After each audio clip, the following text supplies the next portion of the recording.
My name is Julia Harper. I'm 31. There's a particular geometry to the spaces people leave behind, the way a couch remembers the argument you had on it, the way a dent on a car door collects light like a memory that won't lie down. For 2 years, I thought my life was one of those neat, reliable geometries.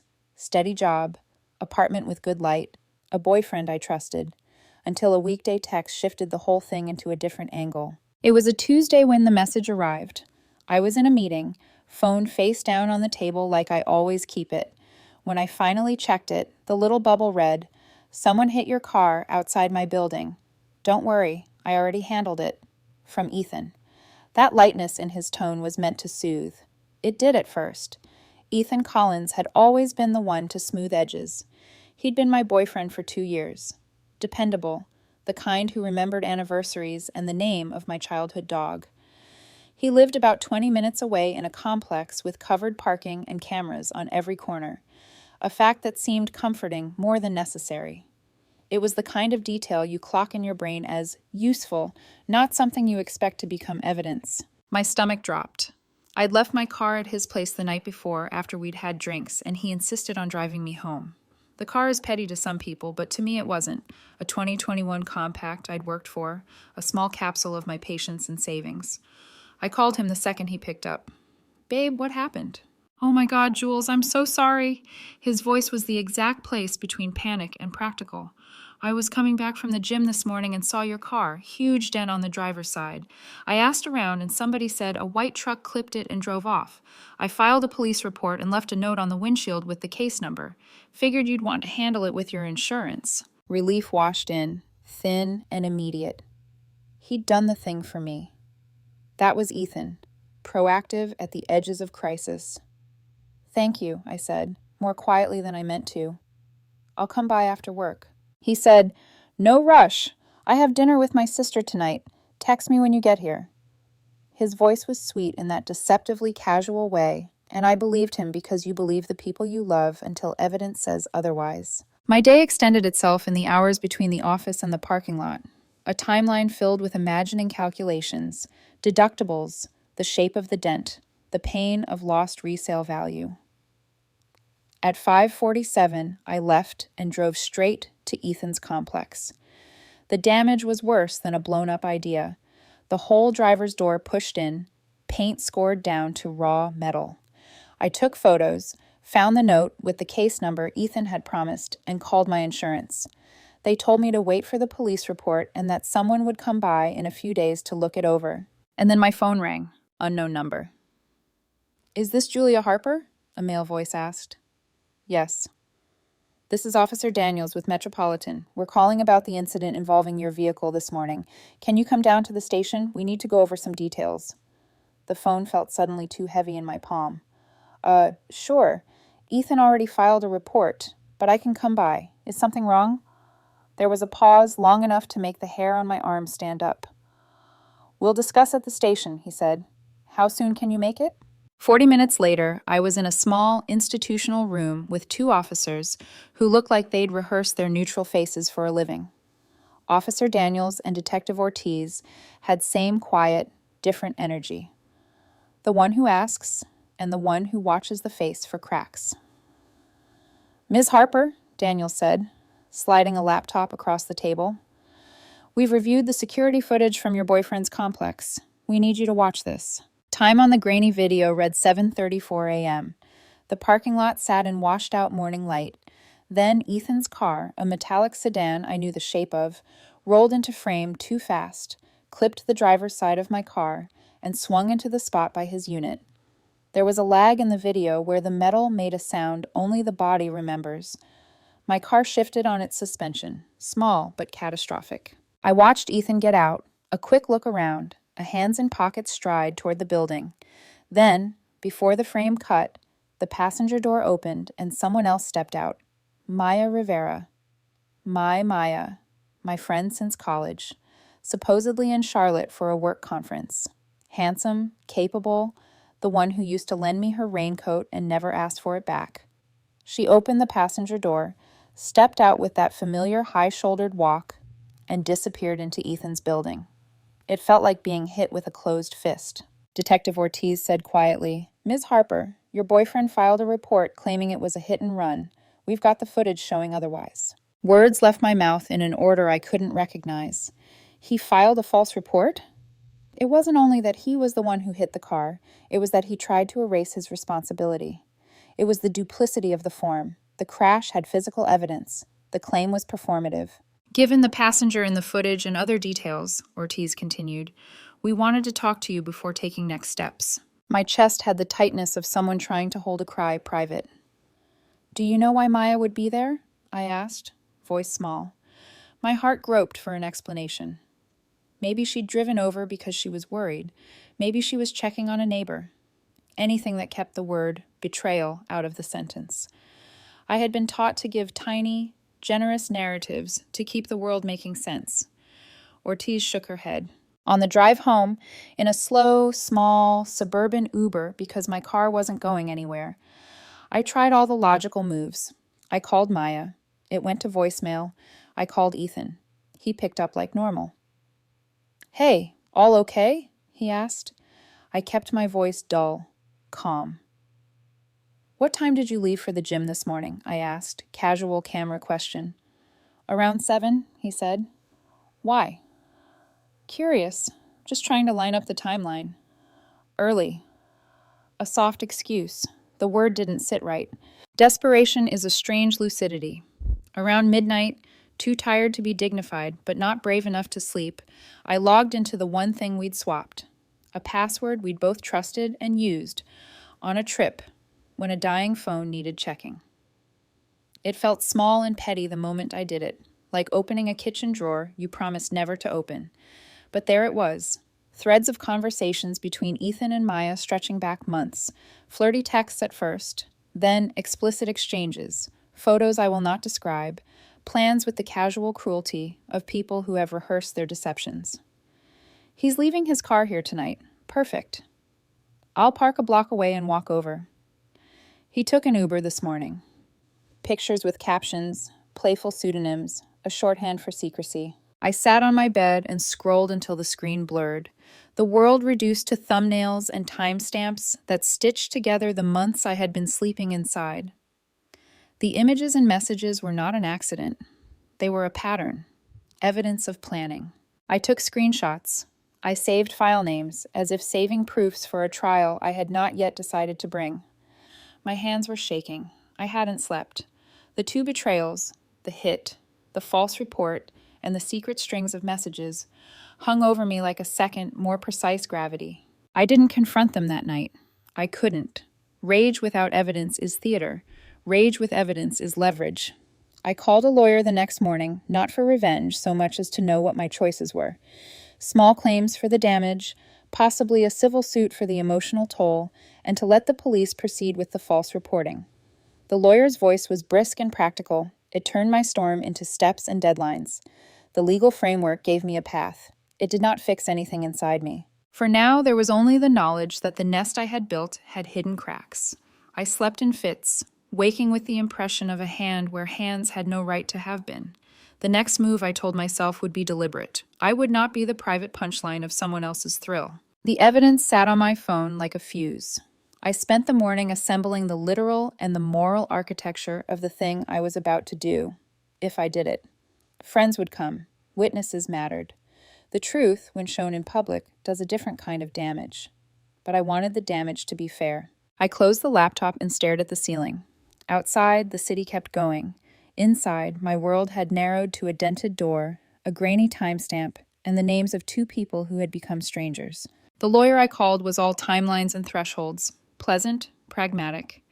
You have options, she said, like a map.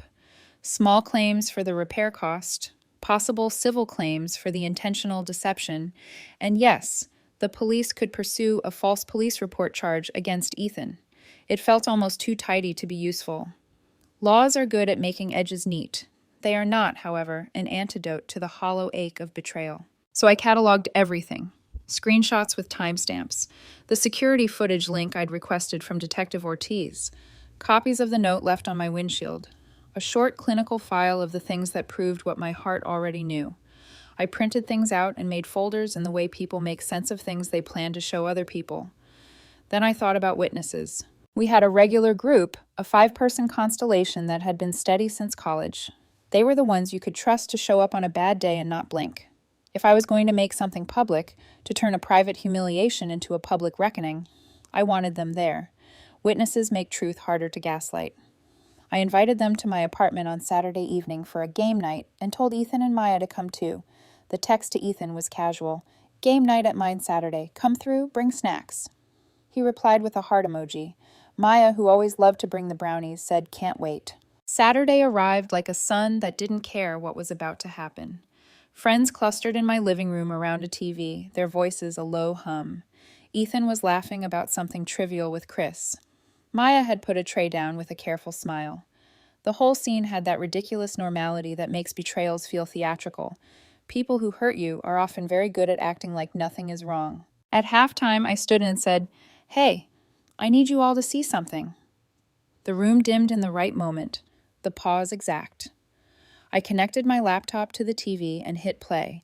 The security footage filled the wall in washed-out morning light. Ethan's car, the clip, the impact, the quick exit, Maya stepping out. The room was a held breath. Maya's face went pale in a way makeup couldn't fix. Ethan's jaw clenched. Then I dragged up the messages, text after text, screenshots into the gallery. Them at a bar while I was at work. Them scheduling nights I was on a late shift. The photos, the plans to park blocks away. The images sat on the screen like a rebuttal written in pixels. The air in the room changed. The friends who had known us both for years turned to each other as if to ask silently, was any of this real? Someone swore. "Holy," Chris said. Marcus's name equivalent isn't here. Our group had no Marcus, only people who now looked like they'd been moved pieces. Maya walked toward the door and started to speak. "Jules," her voice cracked. Ethan stood, eyes that had looked trustworthy now hard with a practiced defense. "Let me explain," he said. No one wanted to hear it. "Explain what?" I asked. "Explain how you snuck around and lied to everyone? How you filed a false police report to cover the night you were with her?" The words were cleaner than the hiss I felt inside. They left. There was no heroic showdown, no last-minute pleas that could stitch that evening back into anything honest. They walked out together, side by side, which felt worse than any dramatic exit. The pairing in the doorway looked like collusion in a photograph. Word moved faster than expectation. By Sunday, the group chat had split. People who had been neutral suddenly had an opinion, and it was aligned with me. The immediate social punishment was swift. Blocked numbers, deleted photos, a collective exhale. It was ugly in the way that truth is sometimes more violent than lies, but it also felt like the leveling of a playing field. Everyone who had been complicit through silence was forced to take a side, and the side they took was my side. The police did their work. Detective Ortiz followed up with Ethan about the false report. He got a summons and a fine for making a false statement. My small claims case for the car damage moved forward. The judge's decision is dry in memory, but effective. Damages awarded, Ethan ordered to reimburse. He tried to pay in installments. The lawyer shut that down with legal calm. He paid in full within the deadline. Months later, when a former coworker caught wind of the story, Ethan's name became a small, uncomfortable footnote in office chatter. A restructure that followed led to him losing his role. I tell you this not to gloat, but because actions have consequences that move through systems in ways small private revenge cannot. Maya's sister reached out privately, an apologetic text with a tremor of, "I didn't know." She said Maya had been using her as an alibi. Family fractures opened like paper. Friends who'd known Maya since freshman year wrote short, hurt messages. The life they'd tried to build in secret was suddenly a very public ruin. And for me, the triumph of the reveal was not a banquet. There was a bright, precise satisfaction in the receipts, the phone screenshots, the footage, the judge's order. But it felt as if the real work had only begun.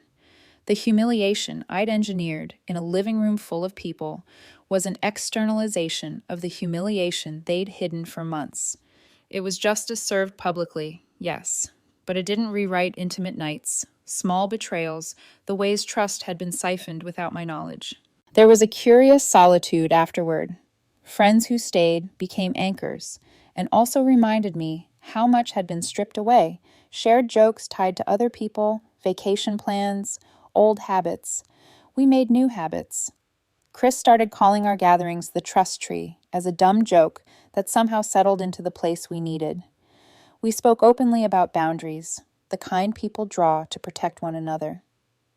There were long walks and longer nights of truth and soft apologies that were not for them, but for each other. We were, in a way, repairing a community. I didn't date. I worked, I slept a little better over time, and I started going back to the things that made me feel like myself. A stiff morning run, a book that didn't insist on returning any favors, a trip alone to clear the edges. The law had given me a ledger. My friends had given me a hold. That felt like enough for a while. The strange thing about endings is that they rarely announce themselves. One morning I woke up and realized a week had passed without me thinking of Ethan or Maya first thing.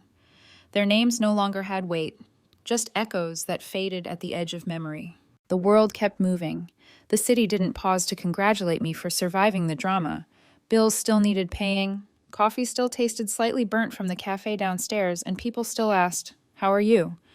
with that wary tone that meant, "Do we have to talk about it?"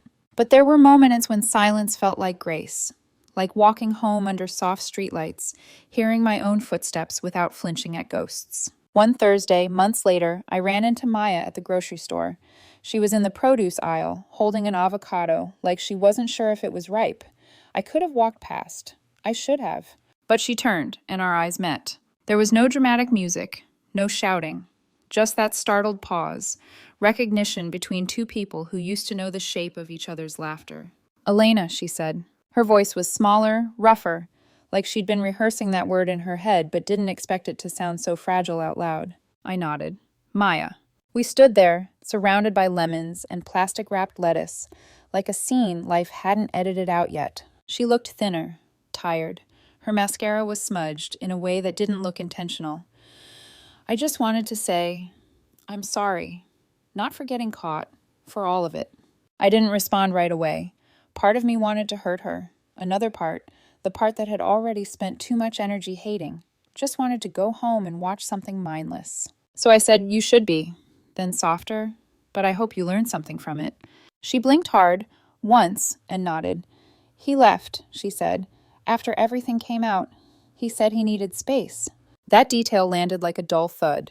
It wasn't triumph I felt. It was exhaustion, like hearing the end of a story you already finished. "I'm not surprised," I said quietly. Ethan always ran when things got real. And then, without any grand goodbye, I walked away. Weeks passed. Spring came, the kind that forces people out of old grief, whether they're ready or not. My friends teased me into trying new things. Pottery, hiking, a short trip to Lisbon I never would have taken before. During one of those trips, sitting alone in a small cafe by the Tagus River, I realized something. The revenge, the exposure, the justice, none of it had really been about them.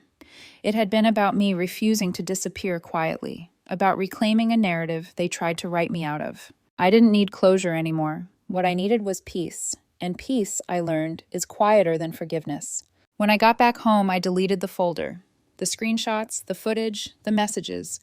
Not because I'd forgotten, but because I'd already won, and carrying evidence felt like carrying ashes. That night, I stood by the window with a glass of wine. The city glowed, distant cars, laughter from a nearby balcony, the hum of life going on. And for the first time in what felt like years, I didn't feel like a story that had happened to me. I felt like one I was finally writing again.